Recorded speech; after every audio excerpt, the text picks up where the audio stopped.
the right and the obligation to defend itself, and again, to try to make sure that what happened never happens again. No country, not the United States, not anyone else that I can think of, would tolerate the slaughter of the civilians. The fact that it cynically and monstrously, deliberately has people, men, women, and children, as human shields. We will be talking about concrete steps that can and should be taken to minimize harm to men, women, and children in Gaza.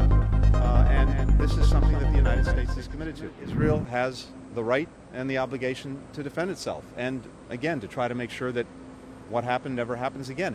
No country, not the United States, not anyone else that I can think of, would tolerate the slaughter of its civilians. So we stand behind that, and we stand behind the proposition. But as democracies, the United States, Israel, other democracies have a responsibility to do everything possible to protect civilians who may be caught in harm's way. And this, again, is a crossfire, quite literally, of Hamas's making. The fact that it cynically and monstrously, deliberately, has people, men, women, and children, as human shields, puts its command posts, puts its leadership, puts its fighters, puts its weapons, puts its munitions underneath hospitals, or even inside them, schools, mosques, makes this incredibly challenging. But we have to rise to that responsibility. And so we will be talking about concrete steps that can and should be taken to minimize harm to men, women, and children in Gaza. And this is something that the United States is committed to. I'm not going to get into the details here, but it's very much on the agenda. When I see a Palestinian child, a boy, a girl, pulled from the rubble of a collapsed building, that hits me in the gut as much as seeing a child in Israel or anywhere else. So this is something that we have an obligation to respond to, and we will.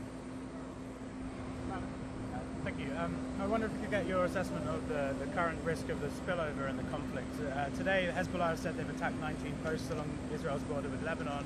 The Houthis said the other day they're entering the conflict. And just secondly, while you're in the region, how do you expect to be able to get other countries in the region involved in sort of the day after plan that you're talking about, when there's rising opposition, rising protests against Israel from, we've seen Bahrain and Jordanians pull out their ambassadors? So we are determined to prevent escalation on any of these fronts, whether it's Lebanon, northern Israel, southern Lebanon, whether it's the West Bank, whether it's anywhere else in the region. And the President's been very clear in what he said publicly. We've been very clear in what we've shared privately. We've been very clear in some of the actions we're taking, that we are determined to deter any escalation.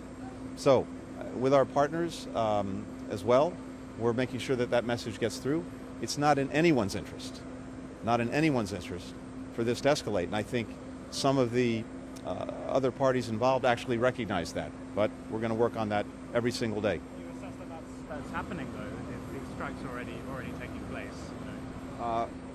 What we've seen so far are discrete attacks. We've responded as necessary, including on our forces who are in the region in Syria and Iraq, to prevent the resurgence of ISIL, which also should be in everyone's interest. And you saw the actions that we took in response to that. But as I said, we're determined to prevent escalation, to prevent the spread of this conflict, and we're taking the necessary steps to try to make sure that that happens.